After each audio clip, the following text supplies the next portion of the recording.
آیا لفظ جگر، کیا تم نے کبھی کئی چیزیں مجھے ایک ساتھ کھاتے ہوئے دیکھا ہے؟ میری لاڈلی یہ جملہ سنیے گا، اپنے تاریخوں میں لکھا ہوا ہے، میری لاڈلی میں تمہارے نانا رسول خدا کی شریعت کا پیرو ہوں، اور ان کی سیرت یہ ہے کہ انہوں نے ایک دسترخوان پر کبھی دو چیزیں تناول نہیں بنائی۔ زیادہ ایک چیز فرماتے ہیں کہ میں نے نمک کھا لیا، اور اس کے بعد فرماتی ہے کہ رات بھر بابا بیٹے رہے،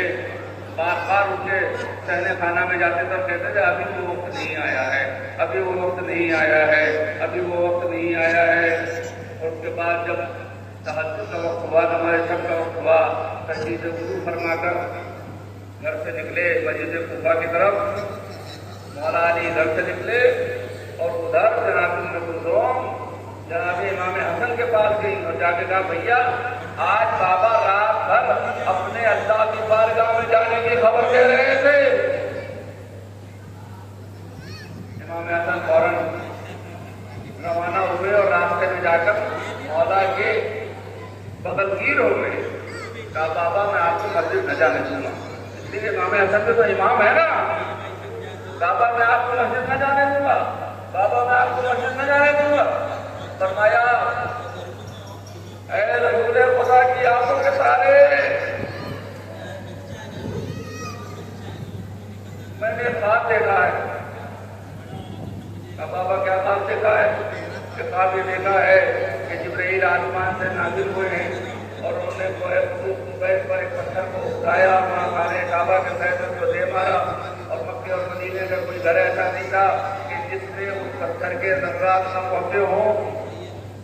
فرمایا بابا اس کا کیا مطلب ہے؟ کہا میرے لال یہ خواب سچا ہے تو آج رات تیرا بابا ضرور شہید ہوگا، اور کوئی گھر ایسا نہ ہوگا جس میں تیری بابا کی جان شہید ہو جائے گی، تم نہ ہوگا۔ میرے لال تمہیں میرے حق کی قسم مجھے مسجد جانے دو،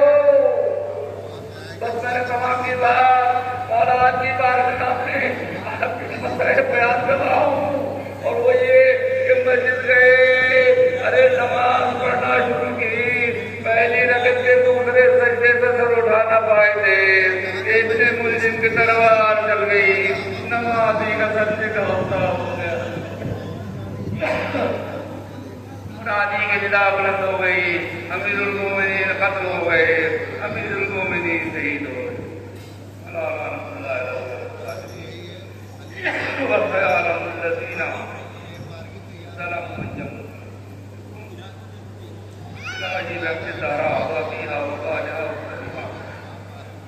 آنے والے جتنے مومنین یہاں آئے ہیں ان سب کی حاجتوں کو پورا کرنا، الہی آمین، جتنی مذکورات ہیں ان سب کی حاجتوں کو پورا کرنا، الہی آمین، آنے والے ہماری جان مال جن کو آپ لوگ کی حفاظت کرنا، الہی آمین، آنے والے ہمارے رازوں کو چھپا دے، الہی اس آمین، پردے میں چھپا دے جس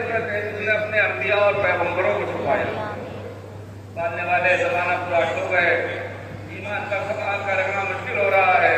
لہٰذا تو ہمیں کو حوصلہ اور ہمت دے دے کہ ہم اپنے ایمان کو بھی سنبھالیں اور دوسروں کے ایمان کو سنبھالنے میں ان کی مدد کریں۔